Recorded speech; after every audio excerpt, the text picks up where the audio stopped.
부모님이 제 아이들을 이등시민이라 부르며 곰팡이 핀지아실로 보낸 이야기. 하지만 그들은 제가 이미 움직이기 시작했다는 걸 몰랐습니다. 저는 수진, 35세이고 세상에서 가장 놀라운 10살 쌍둥이의 엄마입니다. 2년 전 이혼으로 제 세상이 무너졌을 때 부모님이 구원의 손길로 집을 제공해 주셨습니다. 가족이 가족을 돕는 것이라고 생각했습니다. 그런데 황금 같은 아들인 남동생에게 아기가 태어나자 갑자기 제 아이들은 투명인간이 되어 조부모 집에서 환영받지 못하는 손님처럼 취급받기 시작했습니다. 하지만 부모님이 몰랐던 것은 제가 몇 달 전부터 몰래 탈출 계획을 세우고 있었다는 것입니다. 10월 그 오후, 마침내 선을 넘어 소중한 손자를 위해 제 아이들을 위험한 지하실로 보냈을 때 저는 그저 미소 지으며 모든 것을 영원히 바꿀 세 마디 말을 했습니다. 다음에 일어난 일은 여러분을 놀라게 할 것입니다. 때로는 최고의 복수는 사람들이 당신의 힘에 대해 틀렸다는 것을 증명하는 것이기 때문입니다.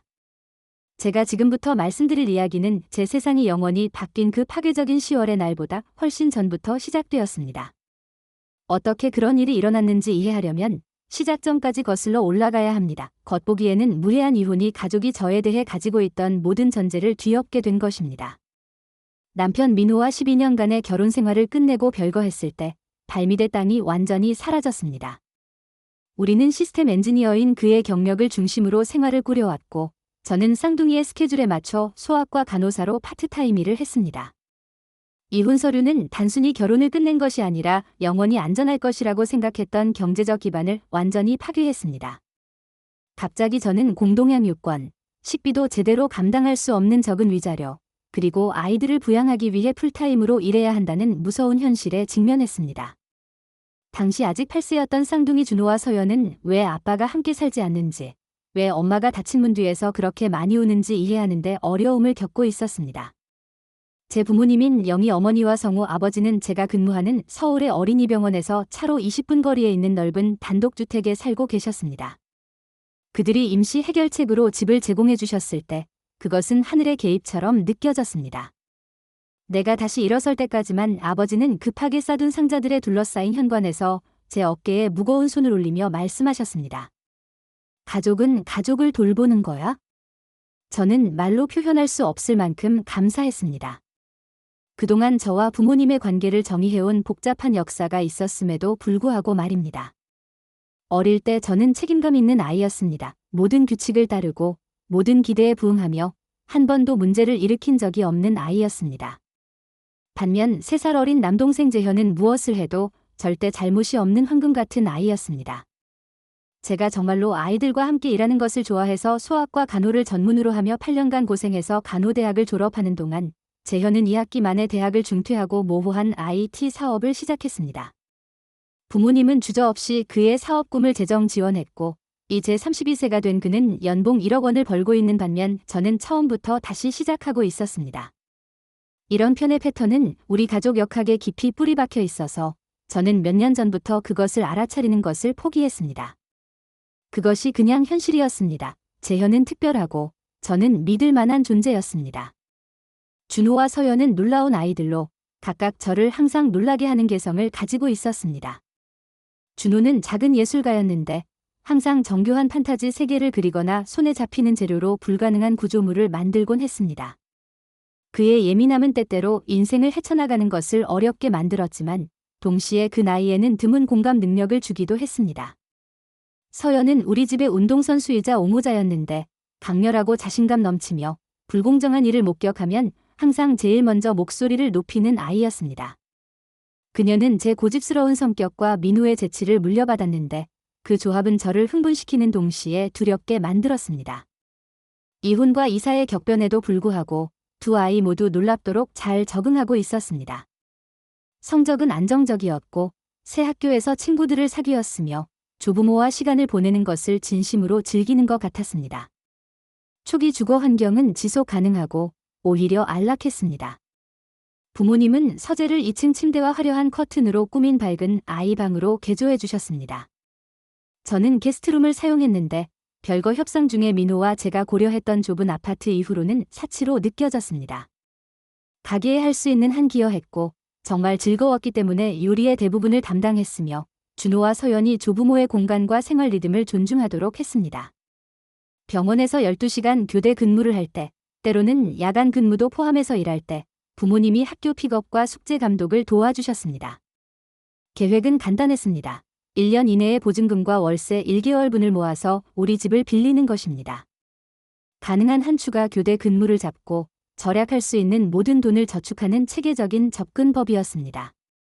서울 근교의 주택시장은 비쌌지만 아이들에게 그들이 마땅히 받아야 할 안정을 주겠다는 결심이 있었습니다. 모든 것이 파악되고 있다고 생각했습니다. 더 나은 것을 향해 나아가고 있다고 생각했습니다. 그러다가 재현과 아내 혜진에게 아기 작은 도현이 가 태어났고 우리 가족의 기반 전체가 하룻밤 사이에 바뀌었습니다. 제 부모님은 항상 재현을 편애해왔지만 그의 첫 아이에 대한 반응은 제가 지금까지 본 것과는 달랐습니다.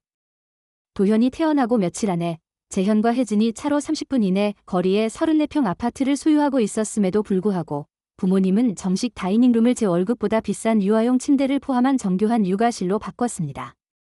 방문 시에만 사용될 고가의 육아용품들을 구입했습니다. 하이테크 기저귀 교환대, 전용 흔들의자, 심지어 전문가급 베이비 모니터 시스템까지. 어머니는 재현이 조금이라도 필요하다고 전화하면 준호와 서연을 도와줄 계획을 모두 취소하기 시작했습니다.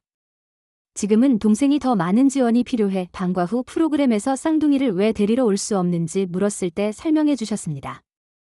그는 초보 아빠거든. 1년 넘게 싱글맘으로서 모든 것을 혼자 관리해온 저에 대한 아이러니가 그녀에게는 전혀 이해되지 않았습니다. 처음에는 이해하려고 노력했습니다. 신생아는 흥미로운 것이고 이것은 그들의 첫 번째 손자였습니다. 준호와 서연이 10년 동안 그들의 유일한 손자였으니 아마도 집에 다시 작은 아기가 있다는 새로움을 단순히 즐기고 있는 것이겠죠. 아기 도현은 작고 무력하니까 특별한 관심이 필요하다고 설명하며 아이들에게 인내심을 갖고 친절하도록 격려했습니다. 할아버지와 할머니는 그냥 흥미로워하시는 거야. 아기가 자고 있으니까 거실에서 놀 수 없다고 물어올 때 말했습니다. 편애는 미묘하게 시작되었고 우연이나 지나친 생각으로 치부하기 쉬운 방식이었습니다. 도현에게는 제 아이들보다 명백히 더 비싼 크리스마스 선물들. 도현이 아기 때의 재현과 똑같이 생겼다는 코멘트. 반면 준호와 서연은 항상 저보다는 아버지 쪽 가족을 더 닮았다고 계속 말해졌습니다. 작은 일들이었을지도 모르지만 양동이에 천천히 물방울이 쌓이듯이 누적되고 있었습니다. 우리만의 특별한 시간을 만들어 보상하려고 노력했습니다. 휴일에는 공원에 가고 제 침실에서 팝콘과 핫초콜릿으로 영화의 밤을 보내고 주말에는 시내 어린이 박물관으로 여행을 갔습니다. 세면대 거울에 저축 차트를 붙여 아이들이 우리 집으로의 진전을 볼 수 있게 했습니다. 조금만 더 10만 원을 나타내는 또 다른 네모를 칠하며 약속했습니다. 크리스마스까지는 우리 집이 생길 거야? 하지만 봄이 여름으로 녹아들면서 집안의 긴장은 주가 지날수록 더 짙어졌습니다. 부모님은 제가 내리는 모든 육아 결정, 쌍둥이에게 무엇을 먹일지부터 취침 시간, 얼마나 스크린 타임을 허용할지까지에 대해 점점 더 비판적이 되었습니다. 반면 재현과 혜진은 도현에 관해서는 무엇을 해도 절대 틀릴 수 없었고 가족 저녁 식사에 몇 시간씩 늦게 나타나거나 아기가 힘든 하루를 보내고 있다는 이유로 토종에서 계획을 취소해도 용서받았습니다. 저는 불가능한 줄타기를 하고 있다는 것을 깨달았습니다. 아이들을 조부모가 그들을 다르게 대하고 있다는 증가하는 현실로부터 보호하려고 하면서 동시에 제가 절실히 도움이 필요한 가정에서 평화를 유지하려고 노력하고 있었습니다. 우리 이사를 위한 저축에 더해 보육비를 감당할 수는 없었고 부모님의 픽업과 숙제 감독 지원은 제 근무 스케줄을 가능하게 하는 유일한 것이었습니다. 여름이 끝날 무렵 저축 계좌는 꾸준히 늘어나고 있었고 11월까지는 좋은 학군의 소박한 투룸 아파트에 충분한 금액이 모일 것이라고 계산했습니다. 3개월만 더 참으면 된다고 스스로에게 말했습니다. 어머니가 학교 미술 전시회에 선정된 것에 대한 준호의 흥분을 무시하는 것을 보는 3개월. 서연이 상급 축구팀에 선정된 성과를 부모님이 제대로 인정하지 않고 도현만 애지중지하는 것을 보는 3개월. 그 3개월이 끝나기 전에 상황이 얼마나 더 나빠질지 전혀 상상하지 못했습니다. 상황은 9월 어느 화요일에 극적으로 악화되었습니다. 재현이 거창하게 가족회라고 부르는 것을 소집했을 때였습니다. 그와 혜진은 제 주간 식비 전체 예산보다 비싸 보이는 옷을 입힌 아기 도현과 함께 부모님의 부엌 테이블에 앉았습니다. 멋진 소식이 있어요. 재현이 제 존재는 인정하지 않고 부모님에게만 주의를 기울이며 발표했습니다. 드디어 집 대규모 리모델링을 할 거예요. 계속 얘기했던 그건 말이에요. 어머니는 정말 기뻐하며 손을 모았습니다. 그거 정말 좋다. 수고했어. 그 부엌 리모델링을 계속 계획하고 있었잖아. 문제는 혜진이 제게는 연기처럼 보이는 방식으로 무릎 위에서 도현을 튀기며 계속했습니다. 공사 중에 어디서 지내야 한다는 거예요. 우리 업체에 따르면 6주에서 8주 정도 걸린다고 해요. 무슨 일이 일어나고 있는지 이해하기도 전에 아버지가 열심히 고개를 끄덕이고 계셨습니다. 물론 여기서 지내면 돼. 충분한 방이 있어? 저는 조심스럽게 목청을 가다듬었습니다. 사실은 우리 5명이 이미 꽤 빡빡한 상황인데요. 저와 쌍둥이와 부모님을 가리키며 말했습니다. 당신들 가격대에 맞는 좋은 장기 체류 호텔을 찾는데 도움을 드릴까요? 기꺼이 옵션들을 찾아보겠어요. 어머니는 불을 얼려버릴 수 있을 것 같은 시선을 저에게 보냈습니다. 가족은 가족을 돕는 거야, 수진아. 임시적인 거야? 그리고 그것만으로 결정이 내려졌습니다. 제가 어떻게 느끼는지는 아무도 묻지 않았습니다. 이것이 준호와 서연에게 무엇을 의미하는지는 아무도 고려하지 않았습니다. 저의 임시 체류에 대해 정확히 같은 말을 들었고 그것이 이제 거의 2년이 되어간다는 것은 아무도 인정하지 않았습니다. 재현과 혜진은 다음 주말에 이사왔고 변화는 즉각적이고 충격적이었습니다. 아버지는 도현을 위해 그들 방에 휴대용 유아용 침대를 설치하는 것을 도와주셨습니다. 저희가 처음 도착했을 때 쌍둥이의 2층 침대를 조립하는 것을 도와주신 적은 한 번도 없었는데 말입니다. 어머니는 혜진의 풍부한 옷장을 위해 드레스룸 전체를 비워주셨습니다. 반면 제 소지품들은 중고가게에서 작은 서랍장을 사기까지 몇 달 동안 여행 가방에 들어있었습니다. 갑자기 준호와 서연은 도현이가 낮잠 자고 있으니까 하루 종일 목소리를 낮추라고 항상 들었습니다. 침실과 거실의 작은 구석에 제한되어 있던 그들의 장난감들은 이제 어수선함으로 간주되어 지하실에 보관되는 상자들에 반복적으로 모아졌습니다. 숙제를 마친 후 1시간 볼 수 있도록 허락되었던 텔레비전은 이제 도현의 수유 시간 중에 혜진이 보고 싶어하는 프로그램에 영구적으로 맞춰졌습니다. 특히 힘든 근무에서 집에 돌아온 어느 날 밤, 서연이 뒤편관에 혼자 앉아 어깨를 떨며 조용히 울고 있는 것을 발견했습니다. 무슨 일이야, 딸? 낡은 나무 계단에서 그녀 옆에 앉으며 물었습니다. 할머니가 뒷마당에서 줄넘기 하는 게 시끄럽다고 하셨어요. 코를 훌쩍이며 말했습니다. 근데 도현이는 자고 있지도 않았어요. 혜진 이모랑 거실에서 장난감 가지고 놀고 있었거든요. 그냥 학교 체력 테스트를 위해 제가 뛴 횟수를 세는 걸 듣고 싶지 않으셨던 것 같아요. 같은 주에 준호가 학기 내내 기대해왔던 지역 전체 전시회에서 자신의 클래스를 대표하게 선정된 미술 프로젝트에 대해 흥분하며 학교에서 돌아왔습니다. 그가 어머니에게 수상작, 우리 동네를 조감도로 그린 세밀한 그림을 보여주려 했을 때 어머니는 도현의 옷을 개키는 일에서 얼굴을 들어보지도 않고 그를 손으로 쫓아냈습니다. 지금은 안 돼, 준호야. 혜진이 도현이 옷장 정리하는 걸 도와주고 있어? 제 아들의 얼굴이 구겨진 다음 조심스럽게 자신을 추스르는 모습을 보며 제 가슴 속에서 무언가가 차가운 강철처럼 단단해졌습니다. 그날 밤 아이들이 잠든 후 부모님과 제가 관찰하고 있는 것에 대해 조심스러운 대화를 시도했습니다. 재현이와 그의 가족이 지금 도움이 필요하다는 걸 이해해요. 외과적 정밀함으로 말을 선택하며 시작했습니다.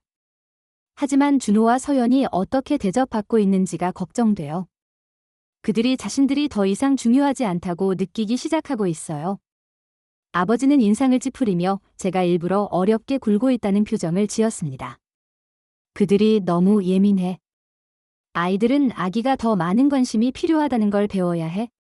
도현이는 하루 대부분을 여기 있지 않아요. 지적했습니다. 재현이가 출근 전에 어린이집에 데려다주고 혜진이가 퇴근길에 데려와요. 준호와 서연이 그 시간 동안 관심을 요구하는 게 아니에요. 그들은 임시집에서 평범하게 존재하는 것을 요구하고 있어요. 어머니가 극적으로 한숨을 쉬며 마치 제가 특별히 피곤한 학생인 것처럼 표정을 지었습니다. 너는 항상 동생을 질투했어, 수진아. 이제 그만 그래도 될 때가 된 것 같은데. 그녀의 말이 물리적인 타격처럼 저를 강타했습니다. 그들이 정말로 저를 그렇게 보고 있는 건가요? 아이들을 보호하는 걱정스러운 엄마가 아니라 질투하는 언니로 상황은 주가 지날수록 계속 악화되었습니다. 혜진은 묻지도 않고 부엌의 물건들을 재배치하기 시작했고 쌍둥이를 위해 산 건강에 좋지 않은 간식에 대해 불평하면서 동시에 유축기 부품들을 며칠 동안 싱크대에 담가두었습니다. 재현은 집주인처럼 행동하며 다른 누군가가 거실을 사용할 계획이 있는지 확인하지도 않고 친구들을 큰 시청 파티에 초대했습니다. 어느 날 밤 저녁 정리를 하면서 재현과 아버지가 재정 문제에 대해 논의하는 것을 우연히 들었습니다. 리모델링 일정을 연장해야 할 것 같아요. 재현이 말하고 있었습니다. 업체에서 예상하지 못했던 기초의 구조적 문제들을 몇 개 발견했다고 해요. 필요한 만큼 머물러라, 아버지가 따뜻하게 답했습니다. 여기는 너의 집이기도 하니까, 아들아.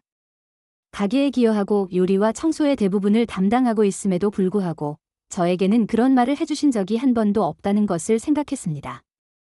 대신 그들의 도움은 임시적이고 조건부라는 것을 정기적으로 상기받았습니다. 전환점은 10월 초 일요일 저녁 식사에서 왔습니다. 어머니는 재현이 좋아하는 모든 음식들 돼지갈비찜, 감자조림, 시금치나물을 준비하셨는데 제 아이들이 특별히 좋아하는 것은 아니었습니다. 준호가 다른 먹을 것이 있는지 아마 그냥 주먹밥이라도 공손하게 물었을 때 어머니의 반응은 신속하고 가혹했습니다. 내가 어릴 때는 주는 대로 먹었어, 엄하게 말씀하셨습니다. 요즘 아이들은 너무 까다로워. 같은 식사 후에 도현이 이유식 접시 전체를 바닥에 던져 주황색 더러움을 식당 전체에 튀겼습니다. 모두가 관대하게 웃었습니다. 그냥 자기 세상을 탐구하고 있는 거예요. 혜진이 애정 어린 미소로 설명하며 흩어진 것을 치울 기색을 보이지 않았습니다. 수학과 의사가 이건 완전히 정상적인 발달 행동이라고 했어요. 이중 잣대가 너무 노골적이어서 평소 외교적인 아들조차 알아차렸습니다. 왜 도현이는 음식을 던져도 되는데 저는 주먹밥을 달라고 할 수 없어요. 그가 거의 들리지 않는 목소리로 제게 속삭였습니다. 저는 그에게 좋은 답을 가지고 있지 않았습니다. 그 주에 누군가가 도현의 어린이집 일정표 인쇄물과 그의 최근 베이비 포토 촬영에서 나온 전문 사진 몇 장을 위한 공간을 만들기 위해 준호와 서연의 작품을 냉장고에서 치웠다는 것을 발견했습니다.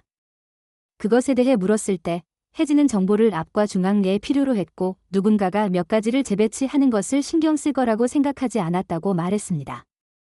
쌍둥이들은 작은 공용 침실로 숨어들기 시작했습니다. 그곳은 그들이 환경을 통제할 수 있는 유일한 공간이었습니다.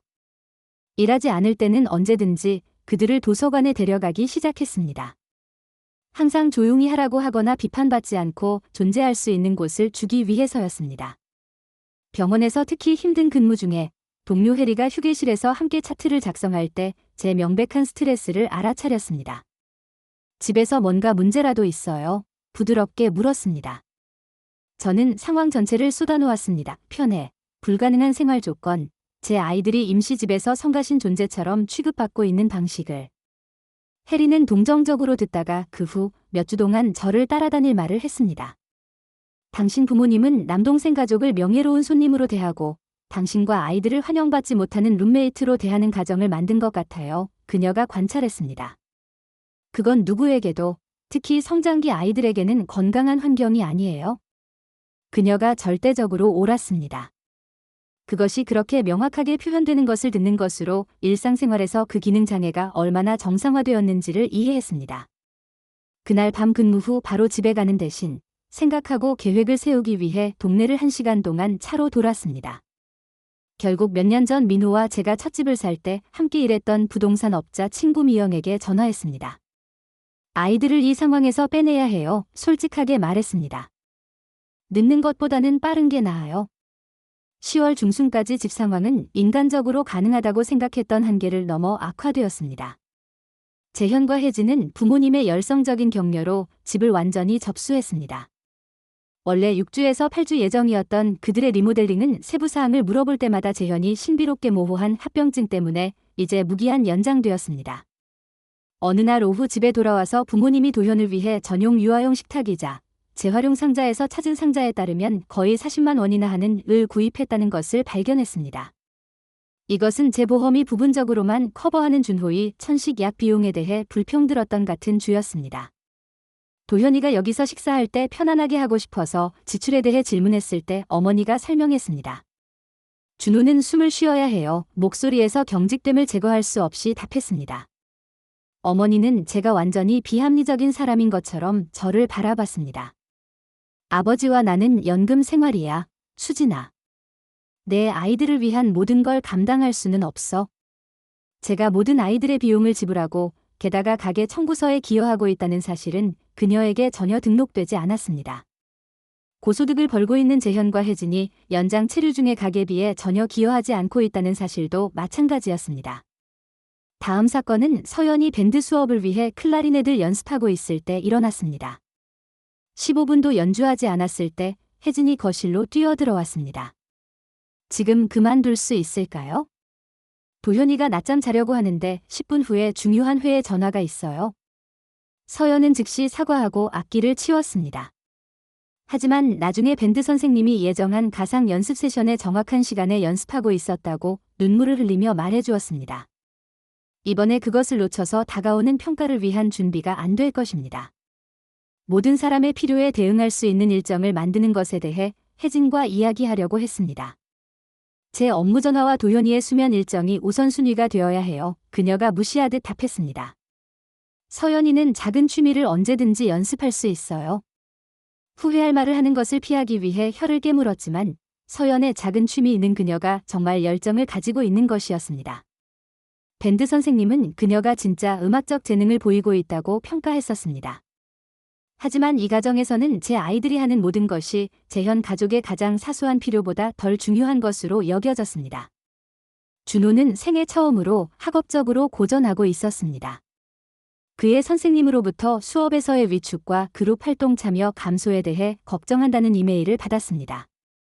제 사교적이고 열성적인 아들이 조용하고 불안해졌으며 큰 소리에 깜짝 놀라고 항상 어깨 너머로 뒤를 돌아보게 되었습니다. 취침 시간 대화 중 하나에서 그에게 그것에 대해 물었을 때 집에서 뭔가 잘못하는 것이 걱정되어 잠들기 어려워하고 있다고 인정했습니다. 할머니와 할아버지는 우리가 하는 모든 것에 화내세요. 작은 목소리로 설명했습니다. 하지만 도현이나 재현 삼촌이나 혜진 이모가 정말 시끄럽거나 어지럽혀도 절대 화내지 않으세요. 저는 병원에서 추가 교대 근무를 시작했습니다. 부분적으로는 피할 수 없는 탈출을 위해 더 많은 돈을 벌기 위해서, 부분적으로는 집에 숨막히는 긴장감을 피하기 위해서였습니다. 부모님은 이것을 제가 가족 책임을 소홀히 하는 것으로 해석했고, 재현과 혜진은 제가 더 자주 방해가 되지 않는 것을 기뻐하는 것 같았습니다. 최종 대결은 10월 말 가족 저녁 식사에서 왔습니다. 부모님은 항상 저와 제 아이들에게 친절했던 숙모 은숙을 포함한 몇몇 친척들을 초대했습니다. 식사 중에 어머니는 도현이 얼마나 뛰어나게 재능이 있는지, 겨우 9개월인데도 명백히 또래보다 앞서 있다는 것에 대해 긴 독백을 시작했습니다. 벌써 잡고 일어서려고 해요. 테이블에 자랑했습니다. 재현이도 일찍 걸었어요. 어떤 아이들은 타고난 운동 능력이 있는 것 같아요. 그러고 나서 준호에게 돌아서서 제 숨을 먹게 할 정도로 무심한 잔혹함으로 덧붙였습니다. 아빠 쪽에서 그걸 물려받지 못해서 안타까워. 민호는 항상 운동을 정말 잘했는데 말이야. 제 아들의 얼굴이 구겨진 다음 조심스럽게 자신을 추스르는 것을 보며 그 순간 우리가 끝났다는 것을 알았습니다. 함의는 수정처럼 명확했습니다. 제 아이들이 가진 어떤 긍정적인 특질도 아버지에게서 온 것이거나 제 열등한 영향에도 불구하고 존재하는 것이고, 반면 도현의 재능은 명백히 제 남동생의 우수한 유전자 계통에서 물려받은 것이었습니다. 은숙 숙모가 테이블 건너편에서 제 눈을 마주치며 깊이 걱정하는 표정을 지었습니다. 저녁 식사 후 그녀가 저를 복도로 끌어냈습니다. 얼마나 오래 이런 식이었어? 조용히 물었습니다. 어느 정도는 항상 이랬어요. 인정했습니다. 하지만 재현이네 가족이 이사 온 후로는 기하급수적으로 악화됐어요. 이건 내 아이들에게 건강하지 않아. 수지나 직장의 해리가 제게 말했던 것을 반복했습니다. 그들은 자기 가족의 2등 시민으로 취급받는 것보다 더 나은 대우를 받을 자격이 있어? 저는 고개를 끄덕이며 눈물이 넘칠 것 같았습니다.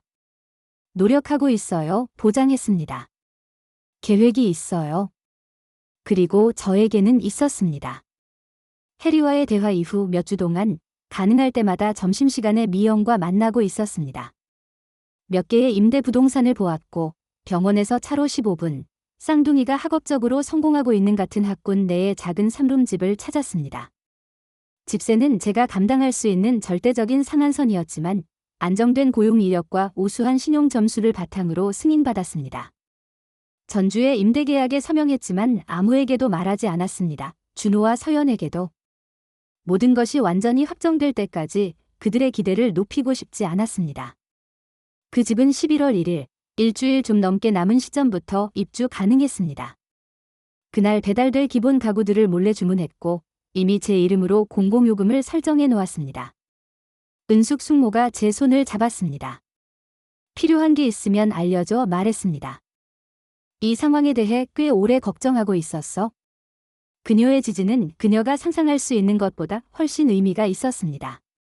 저는 제 인식을 의심하기 시작했고 부모님이 계속 시사하듯이 너무 예민한지 아니면 부당하게 질투심이 많은지 궁금해하고 있었습니다. 상황이 제가 생각했던 만큼 나쁘다는 외부의 확인을 받는 것으로 제가 필요로 했던 확신의 마지막 추진력을 얻었습니다. 다음 날 아침, 제 근무 전에 커피를 가져오는 동안 재현과 아버지가 더욱 영구적인 방안에 대해 논의하는 것을 들었습니다. 업체가 최소 3개월은 더 걸린다고 해요. 재현이 말하고 있었습니다. 그리고 솔직히 아기와 함께라면 연말연시를 통해 머무는 게 더 합리적일 것 같아요.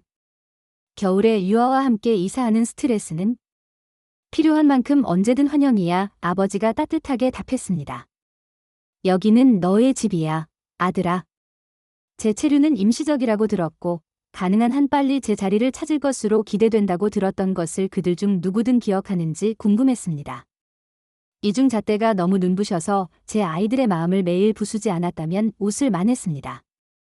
그날 밤 저녁 식사 후에 쌍둥이를 아이스크림에 데려갔습니다. 평일에는 거의 하지 않는 일이었습니다.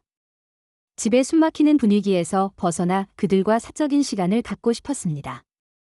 너희 둘이 알아야 할 중요한 게 있어. 좋아하는 모서리 부스에서 간식을 즐기고 있는 그들에게 말했습니다. 할아버지와 할머니가 뭐라고 하든 너희 둘은 놀랍고 소중한 사람들이야. 그들이 너희를 대하는 방식은 너희가 뭔가 잘못했기 때문이 아니야. 항상 나이에 비해 통찰력 있는 서연이 제 얼굴을 주의 깊게 관찰했습니다. 곧 이사 가는 거예요? 그녀의 통찰력에 놀랐습니다. 왜 그렇게 물어보지? 엄마가 계속 많은 교대 근무를 하고 있어서요. 관찰했습니다. 그리고 최근에 다르게 보여요. 덜 슬프고 더 결심한 것 같아요. 아이들의 입에서 나온 말. 제 딸이 제가 완전히 인정하기 전에 제 변화를 보고 있었습니다. 조금만 더 멋진 자신들로 있어줘. 완전한 계획을 밝힐 준비가 되지 않았지만 그들에게 말했습니다. 나를 위해 그렇게 할 수 있지? 둘 다 엄숙하게 고개를 끄덕였고 너무 오랫동안 빠져 있었던 희망의 반짝임이 그들의 눈에 보였습니다. 집에 돌아가니 혜진이 쌍둥이의 책가방이 복도에 있다고 크게 불평하고 있었습니다. 도현의 유모차, 기저귀 가방, 다양한 장난감들이 집의 모든 공용 공간에 흩어져 있었음에도 불구하고 말입니다. 아이들은 자기 뒤처리를 하는 법을 배워야 해요. 마치 그녀가 육아 전문가이고 제가 완전한 초보자인 것처럼 저에게 훈계했습니다. 저는 억지로 미소를 지으며 아이들이 소지품을 옮기는 것을 도와주면서 이 독성 환경을 며칠만 더 견디면 된다고 스스로에게 상기시켰습니다. 상황이 제가 계획했던 것보다 훨씬 빨리 제 손을 강요하는 방식으로 폭발하려고 한다는 것을 몰랐습니다. 다음 화요일, 저는 병원에서 12시간 교대 근무가 예정되어 있었습니다.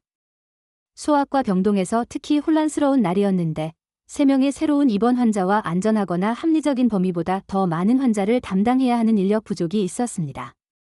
짧은 점심시간에 전화를 확인할 시간이 거의 없었지만 확인했을 때 준호와 서연으로부터 점점 더 당황한 메시지들이 몇 개 있었습니다. 준호로부터 엄마, 뭔가 이상한 일이 일어나고 있어요. 할아버지와 재현 삼촌이 우리 물건들을 옮기고 있어요. 서연으로부터 할머니가 지하실로 이사해야 한다고 해요. 이건 공평하지 않아요. 준호로부터 엄마, 제발 집에 와주세요. 우리 물건들을 다 아래로 가져갔어요. 서연으로부터 여기 싫어요. 지하실은 춥고 역겹고 거미들이 어디든 있어요. 심장이 두근거리며 즉시 집에 전화했습니다. 응답 없음. 두 아이의 휴대폰에 모두 전화했습니다. 여전히 응답 없음. 마침내 서연에게 문자를 보냈습니다. 최대한 빨리 집에 갈게. 침착해. 너희 둘 다 정말 사랑해. 수간호사와 이야기해서 가족 응급 상황을 설명했습니다. 그녀는 이해해 주었고 남은 4시간 동안 대체 근무를 마련해 주었지만 그래도 환자들을 적절히 인계하고 중요한 문서 작업을 완료하는데 1시간 이상이 걸렸습니다. 집으로 가는 길은 제 인생에서 가장 긴 20분이었습니다. 제 마음은 가능성들로 달렸는데 그 어느 것도 좋지 않았습니다. 부모님이 정말로 제 아이들을 지하실 큰 비가 올 때 때때로 물이 새는 미완성의 단열이 잘 안 된 지하실로 옮긴 건가요? 차도에 주차했을 때 안으로 들어가기 전에 상황을 명확히 평가해야 한다고 감정적으로 반응하기 전에 중심을 잡기 위해 심호흡을 했습니다. 저를 맞이한 광경은 최악의 두려움을 확인시켜 주었고 그 이상이었습니다. 준호와 서연이 거실 소파에 함께 앉아 있었는데 둘 다 눈이 빨갛게 부어 있고 근본적으로 배신당한 아이들의 충격받은 표정을 짓고 있었습니다. 어머니는 혜진과 함께 부엌에 있었는데 둘 다 차를 마시며 마치 특별한 일이 일어나지 않은 것처럼 편안하게 수다를 떨고 있었습니다. 재현과 아버지는 어디에도 보이지 않았습니다. 무슨 일이야? 곧장 아이들에게 가면서 물었습니다. 서연이 뛰어올라 제게 팔을 둘렀습니다. 우리에게 묻지도 않고 우리 물건들을 다 지하실로 옮겼어요. 셔츠에 얼굴을 묻으며 목소리를 머플러시켜 말했습니다. 우리는 위층 좋은 방들에 어울리지 않는다고 했어요. 준호가 비참하게 고개를 끄덕였습니다. 할아버지가 재현 삼촌네 가족이 지금 더 중요하니까 더 많은 공간이 필요하다고 하셨어요. 저는 둘을 꽉 껴안았는데 화산 폭발처럼 분노가 치솟았지만 그들을 위해 목소리는 차분하고 안정적으로 유지했습니다. 할머니와 이야기해서 무슨 일인지 알아볼게 말했습니다. 부엌에서 어머니는 제가 들어갔을 때 거의 고개를 들지도 않았습니다. 일찍 왔네 가벼운 관심으로 관찰했습니다. 왜 제 아이들 물건이 지하실에 있나요? 인사를 건너뛰고 직접 물었습니다. 혜진이 우아하게 차를 홀짝였습니다. 생활 배치에 몇 가지 조정이 필요했어요. 재현과 저는 도현이를 위한 적절한 육아실이 필요하고 제 회사가 완전 재택근무가 되어서 저는 홈오피스를 위한 공간이 필요해요. 그래서 저와 상의도 없이 준호와 서연을 미완성 지하실로 옮기기로 결정하신 거군요. 제 목소리는 폭풍 전의 고요한 종류로 치명적으로 조용했습니다. 어머니가 마침내 제 눈을 봤습니다. 그게 가장 논리적인 해결책이었어. 아이들이 더 크니까 아기보다 더 쉽게 적응할 수 있어.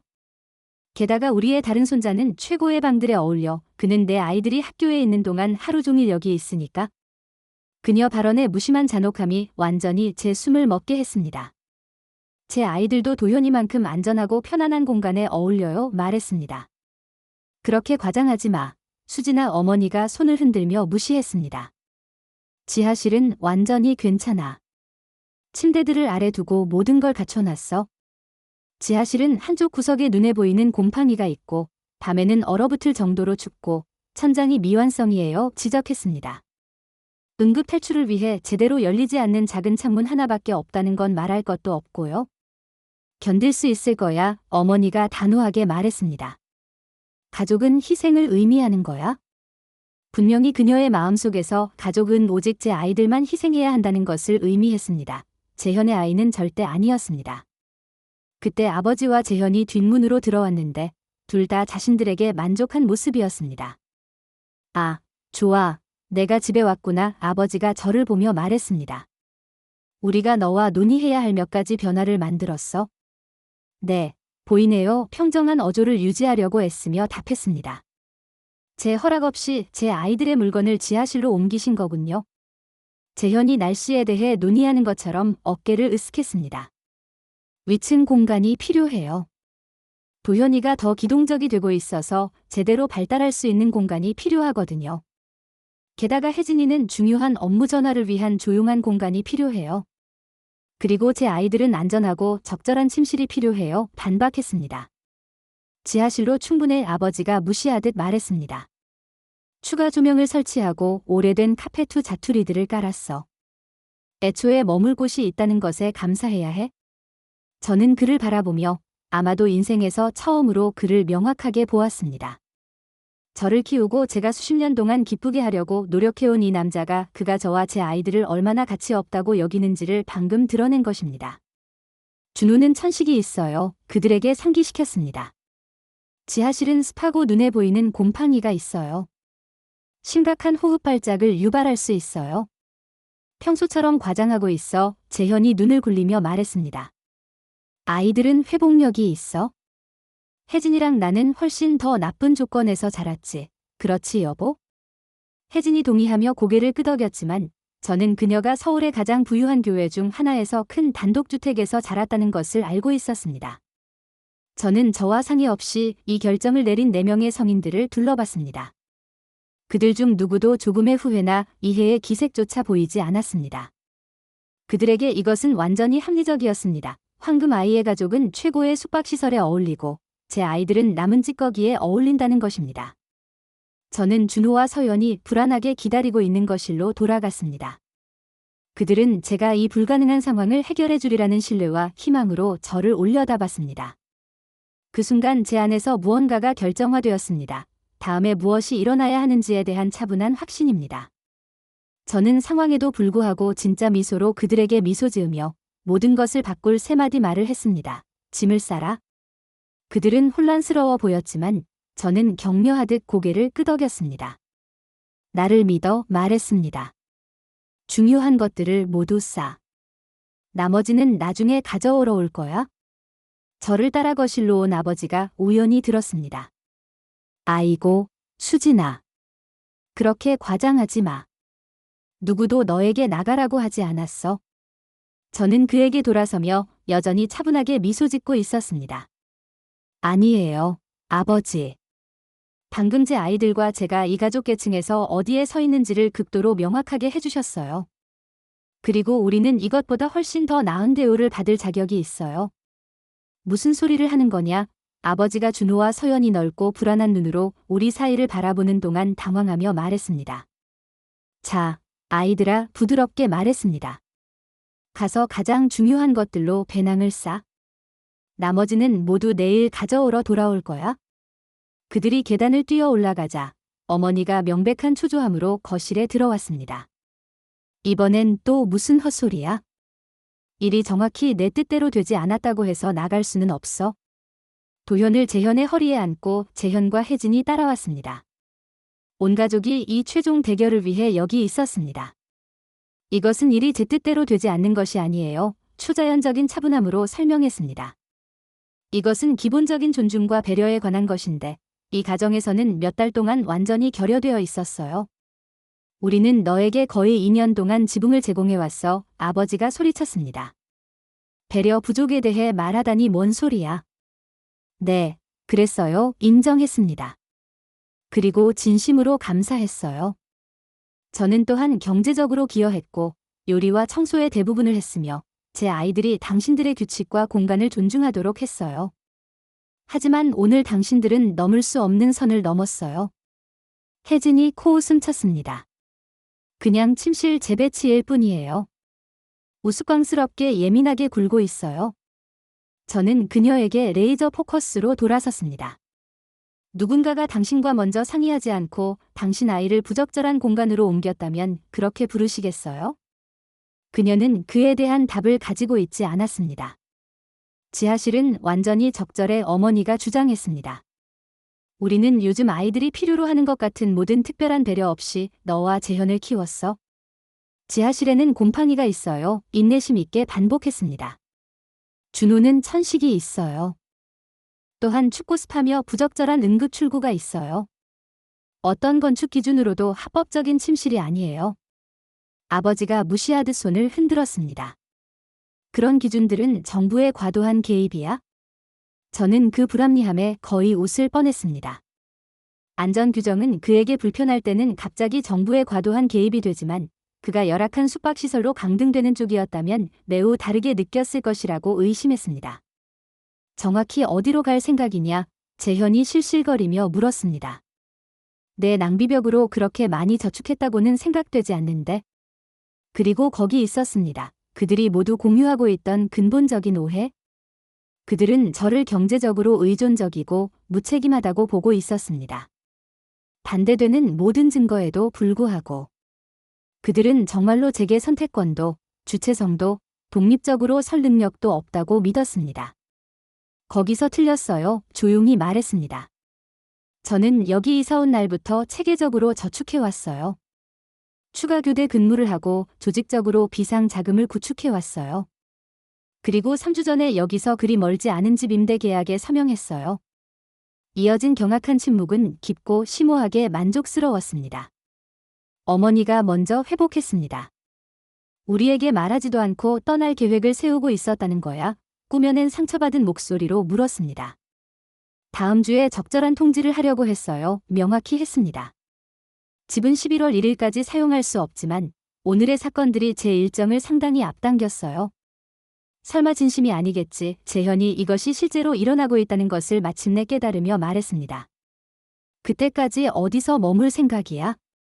그건 더 이상 당신들이 관심 가질 일이 아니에요. 답했습니다. 사실 필요하다면 며칠 동안 게스트룸을 제공해주겠다고 한 직장 동료 해리와 이미 이야기했습니다. 아버지의 얼굴이 우려스러운 빨간색으로 변했습니다. 우리가 너를 위해 해온 모든 것 후에 이게 내가 갚는 방식이냐? 우리 등 뒤에서 몰래 돌아다니고 사소한 의견 차이로 폭풍처럼 나가는 것이? 사소한 의견 차이요. 믿을 수 없다는 듯이 반복했습니다. 당신들은 제 지식이나 동의 없이 제 아이들의 소지품을 안전하지 않은 공간으로 옮겼어요. 그들의 얼굴에 대고 그들이 사촌과 같은 편안함과 배려를 받을 자격이 없다고 말했어요. 그건 사소하지 않아요, 아버지. 그건 저와 그들을 어떻게 평가하는지에 대한 근본적인 성명이에요. 준호와 서연이 아래층으로 돌아왔는데 각각 배낭과 작은 더플백을 들고 있었습니다. 서연은 클라리넷 케이스를 꽉 잡고 있었고 준호는 좋아하는 미술용품과 3살 때부터 함께 잔 코끼리 인형을 가지고 있었습니다. 준비됐어요. 엄마. 서연이 몇 달 동안 들어보지 못한 것보다 강한 목소리로 말했습니다. 이건 말도 안 돼. 어머니가 선언했습니다. 지금 당장 나간다는 게 진심일 리가 없어. 그래요. 확인했습니다. 모두가 이것을 처리할 기회를 가졌을 때 내일 나머지 물건들을 가지러 돌아올 거예요. 그 문을 나가면 팔 벌려 환영받으며 돌아올 거라고 기대하지 마. 아버지가 위협했습니다. 저는 진짜 슬픔으로 그를 바라봤습니다. 오래전부터 그런 기대를 하지 않았어요. 아버지? 재현이 앞으로 나아가며 이것이 실제로 일어나고 있다는 것을 갑자기 깨달았습니다. 자, 누나. 합리적으로 이야기해봐. 아이들 앞에서 소동을 일으킬 필요는 없어. 제 아이들은 이미 이 가족 계층에서 그들이 어디에 서 있는지 정확히 보여졌어요. 답했습니다. 오늘 밤 논의할 것은 아무것도 남아있지 않아요. 가족이 아편권에서 지켜보는 동안 제 권력에 대한 확신, 제 의존성에 대한 자신감에 너무 확신해서 제 출발의 현실을 처리할 수 없는 분노에서 완전한 불신까지의 범위의 표정들로 저는 준호와 서연이 그들의 가방을 차에 싣는 것을 도왔습니다. 차를 시동하자 어머니가 제 창문으로 급히 왔습니다. 수진아, 제발 과반응하고 있어. 안으로 들어와서 뭔가 해결해보자. 내일 물건을 가지러 올 때 이야기해요. 단단히 말했습니다. 하지만 어디로 가는 거야? 마침내 분개를 뚫고 진짜 걱정이 나타나며 물었습니다. 제 아이들이 가치 있게 여겨지는 곳이에요. 간단히 답하고 차를 출발시켰습니다. 백미러에서 준호와 서연이 거의 2년 동안 우리 집이었던 집을 돌아보는 것이 보였습니다. 슬픔이 아니라 저는 깨달았습니다. 틀림없는 안도였습니다. 정말 우리 집으로 이사하는 거예요? 준호가 조심스럽게 물었습니다. 거의 그래 말했습니다. 우리를 기다리는 집이 있지만 다음 주까지는 이사할 수 없어. 오늘 밤은 직장 친구 혜린의 집에서 머물 거야? 할아버지와 할머니가 한 일 때문이에요. 서연이 물었습니다. 저는 말을 조심스럽게 선택했습니다. 모든 사람이 존중과 친절로 대우받는 곳에 살 자격이 있기 때문이야. 한동안 전부터 우리가 이사할 계획을 세우고 있었지만 그래 오늘 일어난 일이 즉시 떠나야 한다는 것을 깨닫게 해줬어. 그들이 우리에 대해 말하는 방식이 싫었어요. 준호가 조용히 말했습니다. 우리가 중요하지 않은 것처럼. 제 마음이 그의 말에 아팠습니다. 너희 둘은 엄청나게 중요해 보장했습니다. 그리고 그것을 볼 수 없는 사람은 너희를 인생에 가질 자격이 없어. 해리의 집에 도착했을 때 그녀는 우리를 따뜻하게 맞이해 주었습니다. 제가 사용할 퀸 침대와 함께 아이들을 위한 에어 매트리스로 게스트룸을 이미 준비해 놓았습니다. 우리가 함께 볼 가족 영화를 위한 아이스크림도 사고 대여해 놨습니다. 쌍둥이가 절제된 열정으로 아이스크림을 찍어 먹으며 안정되자 해리가 저를 옆으로 끌어냈습니다. 당신이 자랑스러워요. 간단히 말했습니다. 가족과 경계를 설정하는 것은 진짜 용기가 필요해요. 더 일찍 했어야 했어요. 인정했습니다. 이런 식으로 아이들을 다치게 하기 전에 지금 하고 있잖아요. 지적했습니다. 그리고 그게 중요한 거예요. 그날 밤 준호와 서연이 낯선 방에서 제 옆에서 평화롭게 잠들어 있는 동안 저는 이상한 감정의 혼합을 느꼈습니다. 있어야 했던 것에 대한 슬픔, 우리가 대우받은 방식에 대한 분노, 미래에 대한 불안. 하지만 그 모든 것 아래에 강력한 평화의 감각이 있었습니다. 인생에서 처음으로 흔들리거나 제 본능을 의심하지 않고 저와 아이들을 위해 일어선 것입니다. 내일은 새로운 도전들을 가져올 것입니다. 우리 소지품 회수, 피할 수 없는 감정적 조작 견디기, 새 집을 위한 최종 준비 완료하기. 하지만 오늘 밤 아이들이 평화롭게 잠든 것을 보며 저는 절대적인 확신으로 올바른 결정을 했다는 것을 알았습니다. 우리는 마침내 우리 가족의 유대를 천천히 독살하고 있던 독성 상황에서 해방되었습니다. 다음 날 아침 직장에 개인 휴가를 사용한다고 전화했습니다. 해리는 제가 돌아가서 소지품을 모으는 동안 쌍둥이를 그녀와 함께 있게 하겠다고 제안했지만 거절했습니다. 그들이 이것을 끝까지 봐야 해요. 설명했습니다. 가족으로서 함께 이것을 하고 있다는 것을 아는 것이 그들에게 중요해요. 오전 10시에 부모님 집에 도착했습니다. 모두가 집에 있어서 이 상황을 효율적으로 처리할 수 있을 것을 알고 있던 시간이었습니다. 아버지가 찌푸린 얼굴로 문에 나와 옆에 있는 쌍둥이를 보자 약간 누그러졌습니다. 성질 부리는 걸 사과하러 온 거냐? 직접 저에게 물었습니다. 아니요, 평정하게 답했습니다. 물건을 가지러 왔어요. 그의 얼굴이 다시 굳어졌습니다. 어머니는 내 극적인 퇴장 때문에 밤새 속상해하셨어. 어머니가 속상해하신다니 죄송해요 말했는데 정말 그렇게 생각했습니다. 모든 것에도 불구하고 부모님을 불필요하게 상처 주고 싶지 않았습니다. 하지만 우리는 여전히 이사해요. 그는 우리가 들어가는 것을 마지못해 허락했습니다. 어머니는 거실에 앉아 있었는데 울었거나 잠을 못 잤기 때문에 눈이 빨갛게 부어 있었습니다. 재현과 혜진은 분명히 없었습니다. 재현이와 혜진이는 어디 있어요? 물었습니다. 도현이를 공원에 데려가서 어머니가 답했습니다. 내가 물건을 모으는 동안 그들이 없는 것이 스트레스가 덜할 거라고 생각했어. 적어도 그 정도의 배려는 보여주었습니다. 준호, 서연 방을 정리해 지시했습니다. 차에서 말한 것 기억해. 필요하고 사랑하는 것들만 싸. 다른 모든 것은 대체할 수 있으니까. 그들이 위층으로 향하자 어머니가 상처받은 눈으로 저에게 돌아섰습니다. 내가 정말로 우리에게 이런 일을 하고 있다니 믿을 수 없어. 저는 당신들에게 아무것도 하지 않고 있어요. 정정했습니다.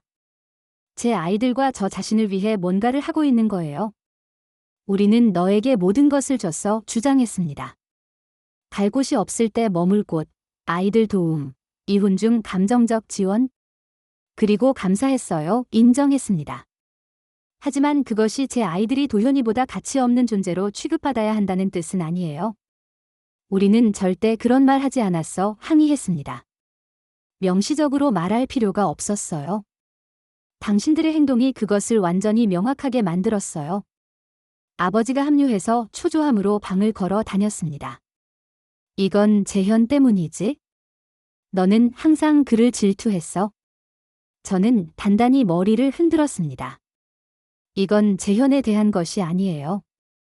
이건 준호와 서연이 제 지식이나 동의 없이 안전하지 않은 지하실로 옮겨진 것에 대한 거예요. 이건 당신들이 도현이 단지 재현의 아들이라는 이유로 더 좋은 방들에 어울린다고 명시적으로 말한 것에 대한 거예요. 너는 우리 말을 왜곡하고 있어. 어머니가 비난했습니다. 그래요. 도전했습니다. 당신은 인용하자면 우리의 다른 손자는 최고의 방들에 어울려라고 말했어요. 그것이 제 아이들은 덜한 것에 어울린다는 뜻이 아니라면 정확히 무엇을 의미한 거죠? 그녀는 그에 대한 답을 가지고 있지 않았습니다. 저는 쌍둥이의 소지품을 싸는 것을 돕기 위해 위층으로 갔습니다. 가져온 큰 여행 가방들에 그들 옷의 대부분이 들어갔습니다. 준호는 좋아하는 책들과 생일에 받은 과학 키트를 조심스럽게 쌌습니다.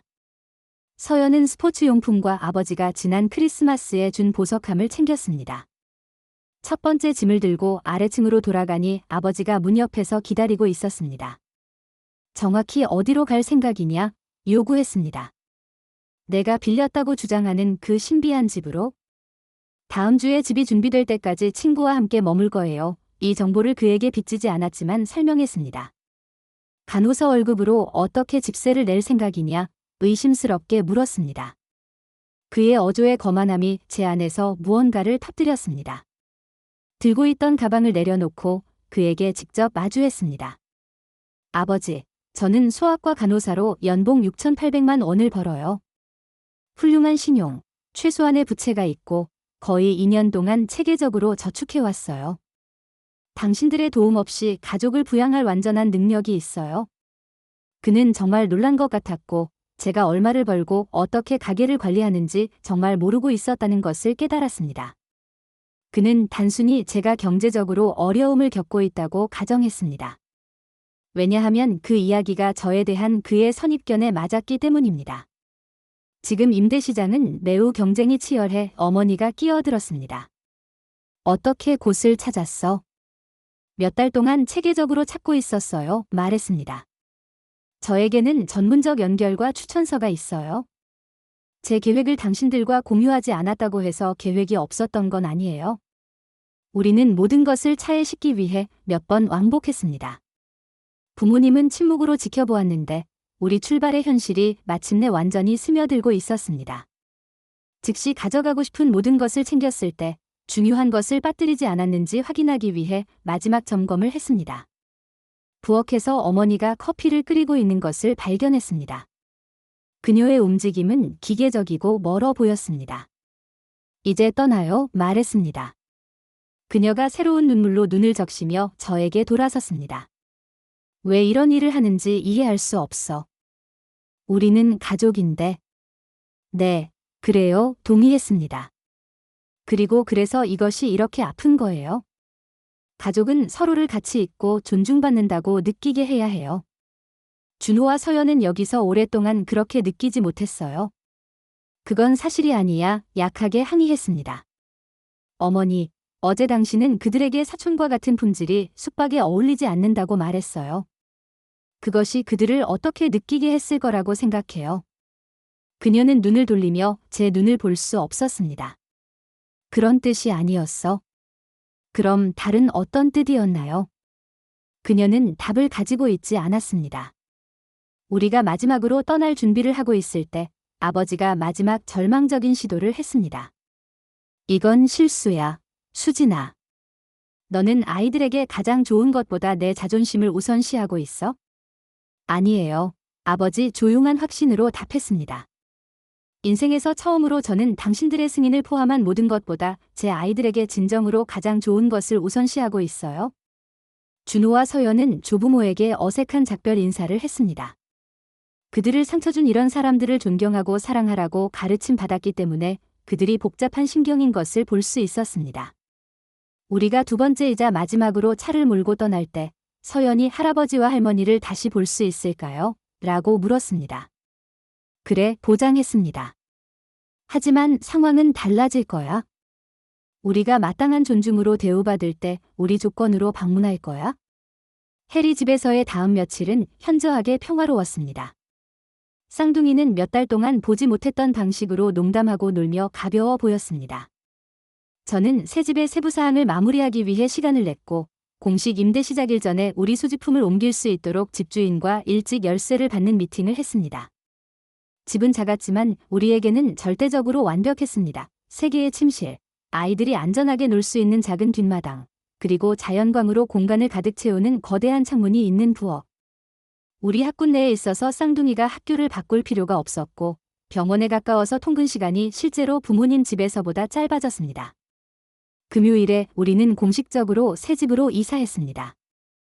해리와 몇몇 다른 동료들이 도와주러 와서 스트레스가 될 수 있었던 날을 진짜 축하처럼 느끼게 만들었습니다. 저녁까지 침대들이 조립되고 부엌이 작동했으며 거실에는 우리가 함께 편안하게 앉을 수 있는 충분한 가구가 있었습니다. 그날 밤 피자를 주문하고 쌍둥이가 거의 2년 만에 자신들의 방에서 잠든 후 저는 새 거실에 혼자 앉아 마침내 울도록 허락했습니다. 슬픔에서가 아니라 약간은 있었지만 안도감과 씁쓸달콤한 성취감에서였습니다. 제 전화는 하루 종일 부모님의 메시지로 울렸습니다. 화난 비난에서 눈물 어린 애원까지 집에 돌아오라는 것까지. 저는 한 번만 답장했는데 우리가 안전하고 정착했다는 것을 알리고 우리 관계에 대해 더 논의할 준비가 되었을 때 연락하겠다고 했습니다. 다음 월요일 부모님이 새 집에 예고 없이 나타났습니다. 저는 쌍둥이를 학교에 데려다 준 직후였고 근무를 위해 떠날 준비를 하고 있었습니다. 어떻게 우리 주소를 찾으셨어요? 마지못해 그들을 안으로 초대하며 물었습니다. 은숙이가 알려줘서 아버지가 인정했습니다. 우리가 화해를 시도해야 한다고 생각했어. 저는 그들에게 커피를 끓여주며 소박하지만 편안한 새 집을 살펴보는 것을 지켜봤습니다. 생각했던 것보다 장래 어머니가 코멘트했습니다. 우리 새 세계는 완벽해요. 방어적이지 않게 답했습니다. 수진아, 우리는 내가 집에 돌아오기를 원해. 아버지가 요점을 바로 말하며 말했습니다. 이건 충분히 오래됐어. 여기가 우리 집이에요. 단단히 말했습니다. 하지만 아이들에게는 조부모가 필요해. 어머니가 주장했습니다. 그리고 삼촌과 사촌도. 그들이 필요한 것은 일관된 존중과 사랑으로 대우받는 거예요. 반박했습니다. 당신들이 일관되게 그것을 제공할 수 있을 때 그들의 삶의 일부가 되는 것을 환영해요. 우리는 항상 그들을 사랑했어. 어머니가 항의했습니다. 사랑은 단지 감정이 아니에요. 어머니. 그것은 당신이 사람들을 대하는 방식이에요. 그것은 당신이 진정으로 무엇을 가치 있게 여기는지 보여주는 선택이에요. 그들은 거의 1시간을 머물렀는데 죄책감 여행, 가족 단합에 대한 호소, 그리고 마침내 그들이 다소 무감각했을지도 모른다는 마지못한 인정을 순환했습니다. 내 관점에서 어떻게 보였는지 깨닫지 못했어. 아버지가 양보했습니다. 우리는 그냥 재현이와 혜진이 어려운 전환기를 헤쳐나가는 것을 돕고 있다고 생각했어. 그리고 그것을 이해해요. 말했습니다. 하지만 당신들은 제 아이들의 복지와 안전을 직접적으로 희생해서 그들을 도왔어요. 그건 제가 단순히 간과할 수 없는 일이에요. 그들이 떠났을 때 우리는 잠정적인 이해에 도달했습니다. 그들은 우리의 새로운 생활 상황을 존중하고 우리는 2주 후 일요일 저녁 식사 방문을 고려하겠다고. 그것은 작은 단계였지만 진전을 나타냈습니다. 이어지는 몇 주 동안 우리 출발의 소식이 확대 가족에게 퍼졌습니다. 대부분의 친척들이 지지적이었는데 다양한 가족 모임에서 명백한 편애를 직접 목격했기 때문입니다. 특히 은숙 숙모는 정기적인 방문자가 되어 수제 쿠키와 쌍둥이의 삶과 성취에 대한 진정한 관심을 가져왔습니다. 직장에서 예상치 못한 기회를 받았습니다. 수학과 병동 수간호사로의 승진으로 상당한 급여 인상이 있었습니다. 시간은 더 규칙적이 되었고 야간 근무가 줄어들어 준호와 서연과 상당히 더 많은 시간을 가질 수 있게 되었습니다. 한편 가족 네트워크를 통해 재현과 혜진이 상당한 어려움을 겪고 있다고 들었습니다. 가사 책임과 응급 육아를 도와줄 제가 없으면 그들은 자신들의 책임을 효과적으로 관리하는 데 어려움을 겪고 있다는 것이 밝혀졌습니다. 60대의 어머니는 제 메일에 도움 없이 집을 유지하면서 활발한 아기를 따라잡으려고 노력하는 것에 지쳐 있었습니다. 우리가 2주 후 그 첫 번째 일요일 저녁 식사에 실제로 참석했을 때 분위기는 긴장되었지만 정중했습니다. 재현과 혜진은 현저하게 거만하고 특권의식이 덜했는데 아마도 제 존재가 실제로 예상했던 것보다 그들의 삶을 쉽게 만들어주었다는 것을 마침내 깨달았을 것입니다. 가장 중요한 것은 준호와 서연이 몇 년 동안 본 것 중에서 명백히 더 행복해 보인다는 것이었습니다. 준호의 선생님은 그의 집중력과 참여가 극적으로 향상되었다고 보고했고 서연은 매일 자신의 방에서 두려움 없이 연습할 수 있고 조용히 하라고 하거나 열정을 추구하는 것에 대해 비판받지 않기 때문에 클라리넷 레슨에서 번영하고 있었습니다. 어느 날 밤 서연을 재울 때 그녀는 제가 절대적으로 올바른 결정을 했다는 것을 확인하는 말을 했습니다. 우리 집이 좋아요.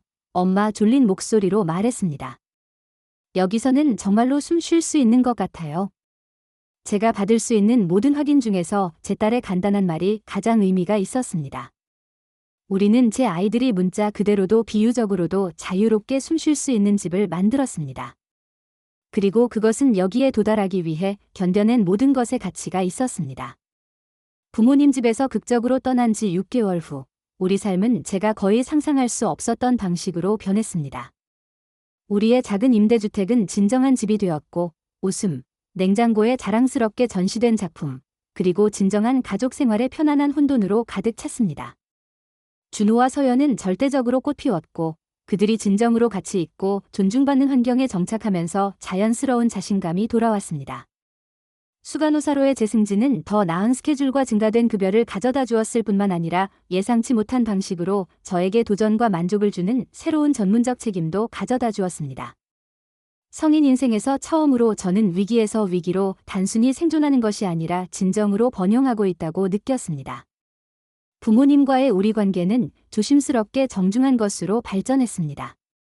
일요일 저녁 식사는 원래 전통이 되었고 명확한 경계가 설정되고 대부분 존중되었습니다. 어머니는 우리 가족 역학에 스며든 체계적 편애를 천천히 인정하기 시작했지만 아버지는 여전히 무슨 일이 일어났는지에서 그의 역할을 보는데 어려움을 겪고 있었습니다. 작년 가을에 대해 계속 생각하고 있어 어느 방문에서 어머니가 말했습니다. 그녀는 아버지의 지배적인 존재 없이 혼자서 때때로 오기 시작했습니다. 우리 행동으로 준호와 서연을 얼마나 아프게 했는지 깨닫지 못했어. 결국 무엇이 당신이 그것을 보게 만들었나요? 그녀의 발전에 대해 진정으로 호기심을 가지며 물었습니다. 그녀는 한숨을 쉬며 나이보다 늙어 보였습니다. 내가 떠난 후에는 아무것도 같지 않았어. 재현이와 혜진이는 한 달 더 머물렀지만 모든 것을 관리하던 내가 없으니 집을 유지하고 도현이를 돌보는 것을 도와주는 것에 완전히 압도되었어. 내가 얼마나 기여하고 있었는지, 내가 얼마나 너를 완전히 당연하게 여기고 있었는지 깨닫기 시작했어. 그것은 제가 받은 사과에 가장 가까운 것이었고, 저는 그것을 그대로 받아들였습니다. 그리고 그녀가 계속했습니다. 재현이와 혜진이는 육아, 진전이 없어 보이는 리모델링, 재정적 책임에 대해 끊임없이 논쟁하기 시작했어. 그들은 공사가 끝나지 않았음에도 불구하고 연말 전에 집으로 돌아갔어. 저는 놀라지 않았습니다. 재현과 혜진은 항상 공개적으로 통일 전선을 보여왔지만 저는 그들 관계의 기초에 균열을 엿봤었습니다. 부모님의 끊임없는 승인과 제 실용적인 매일의 지원의 완충 없이는 그 균열들이 분명히 진짜 문제로 확대되었습니다. 지금은 어떤가요? 예의보다는 진짜 관심에서 물었습니다. 그들은 부부 상담을 받고 있어 어머니가 인정했습니다. 아버지는 그게 완전히 말도 안 된다고 생각하지만 나는 실제로 그들에게 도움이 될 수 있다고 생각해. 혜진이는 다시 풀타임으로 일하러 돌아갔고 그들은 육아 준비로 꽤 고생하고 있어. 저는 고개를 끄덕이며 모든 것에도 불구하고 짧은 동정의 고통을 느꼈습니다. 최상의 상황에서도 육아는 도전적이고 그들의 관계는 가장 강한 감정적 기초 위에 세워진 것 같지 않았습니다. 하지만 가장 중요한 변화는 제 아이들 자신에게 있었습니다. 준호의 불안은 사실상 사라졌고 그의 자연스러운 창의성이 놀라운 힘으로 재등장했습니다. 그는 방과 후 미술 프로그램에 참여했고 그의 진정한 재능을 인식하고 기르는 인내심 있는 선생님의 지도하에 번영하고 있었습니다. 서연은 학교에서 고급 밴드에 선정되었고 봄의 축구팀 선발전을 진지하게 고려하고 있었는데 마침내 끊임없는 비판이나 거부 없이 두 열정을 추구할 수 있게 되었습니다. 어느 날 밤 우리가 복잡한 퍼즐에 함께 작업하고 있을 때 우리 새 집에서 확립된 조용한 가족의식 서연이 특징적인 솔직함으로 조부모 주제를 꺼냈습니다. 엄마, 왜 할아버지와 할머니는 도현이와 다르게 우리를 대했다고 생각해요? 어려운 조각을 제자리에 맞추며 조심스럽게 물었습니다.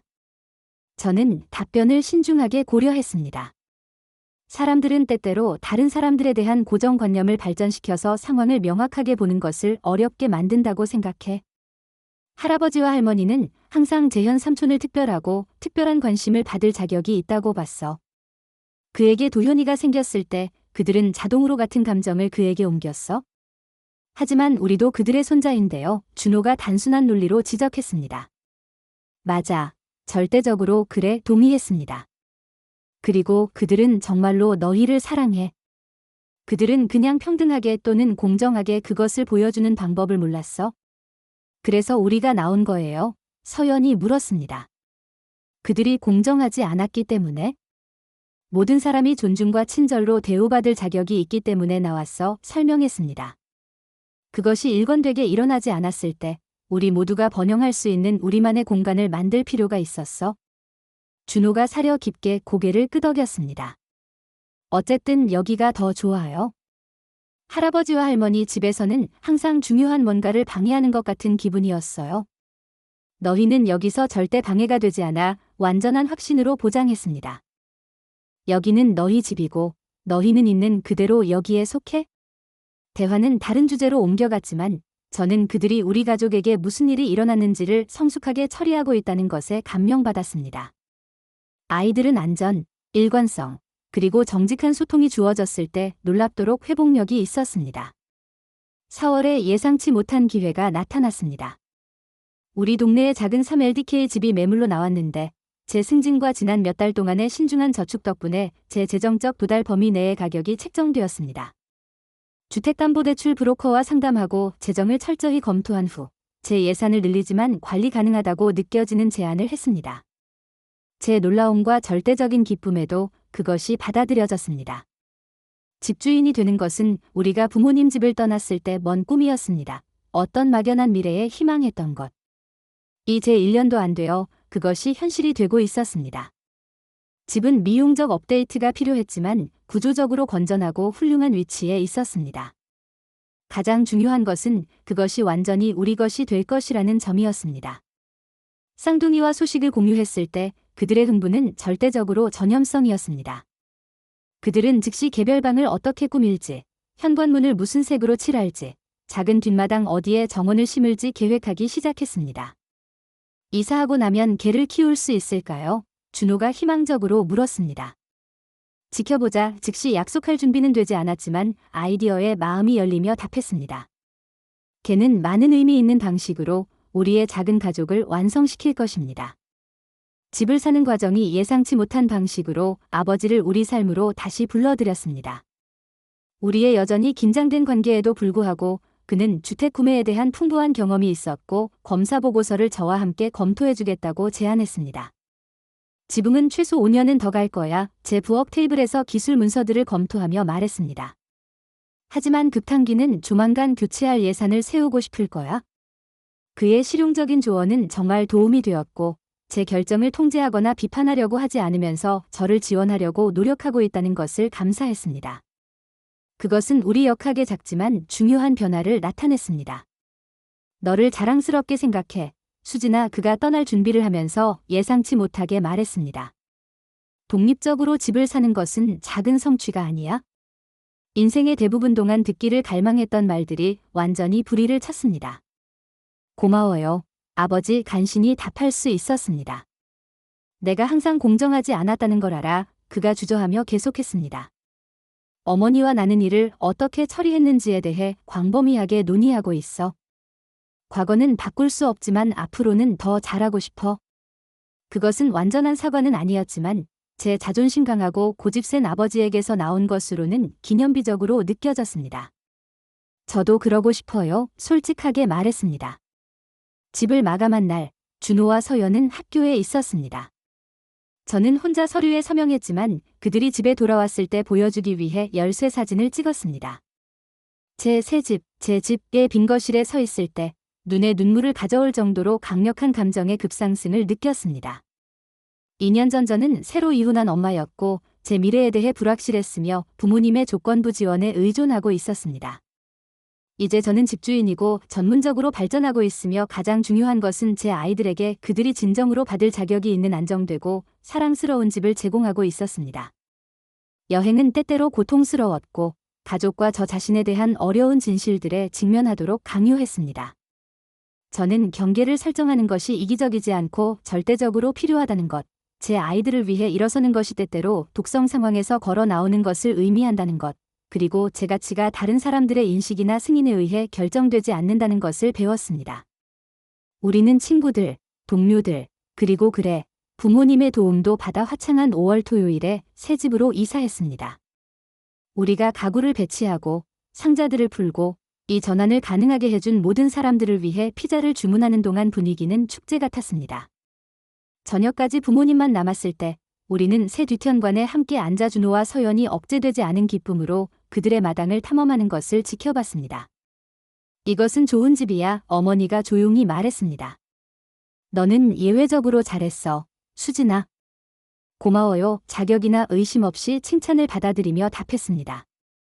새 집에서의 첫날 해가 질 때 저는 우리를 여기까지 이끌어온 여행을 돌이켜보았습니다.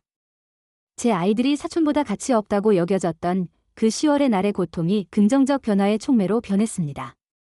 때때로 가장 큰 배신이 가장 필요한 출발로 이어집니다. 끝처럼 보였던 것, 우리가 짐을 싸고 부모님 집을 떠난 날, 이 실제로는 시작이었습니다. 자존감의 시작, 진정한 독립의 시작, 제 아이들에게 자신과 무조건 사랑하는 사람들을 위해 일어서는 것이 무엇을 의미하는지 보여주는 것의 시작. 가족에 대해 저는 배웠습니다. 그것은 혈연관계나 의무만이 아니었습니다. 그것은 상호 존중, 일관된 친절, 그리고 각 사람을 그들이 진정으로 누구인지로 가치 있게 여기는 선택에 관한 것이었습니다. 제 아이들과 저는 우리만의 가족 단위를 만들었습니다.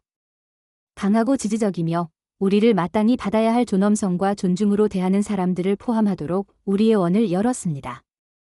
그날 밤 우리만의 집에서 그들만의 방에서 쌍둥이를 재울 때 저는 몇 년 동안 제 삶에서 빠져 있었던 깊은 평화의 감각을 느꼈습니다. 우리는 폭풍을 헤쳐나왔고 마침내 단단한 땅 위에 있는 자신들을 발견했습니다. 여러분은 가족의 복지를 보호하기 위해 어려운 결정을 내려야 했던 적이 있나요? 댓글에서 여러분의 이야기를 듣고 싶습니다. 이것이 여러분에게 울림을 주었다면 이 영상에 좋아요를 누르고 가족의 도전을 극복하고 자신을 선택할 용기를 찾는 실화를 더 듣기 위해 구독해주세요. 때때로 여러분이 할 수 있는 가장 용감한 일은 짐을 싸고 여러분과 여러분의 아이들이 진정으로 받을 자격이 있는 삶을 만드는 것입니다. 들어주셔서 감사합니다. 그리고 어려운 때에도, 특히 어려운 때에 옳은 일을 위해 일어설 용기를 항상 찾기를 바랍니다. 때때로 여러분을 가장 사랑해야 할 사람들이 여러분이 상상했던 것보다 강하다는 것을 가르쳐주는 사람들입니다.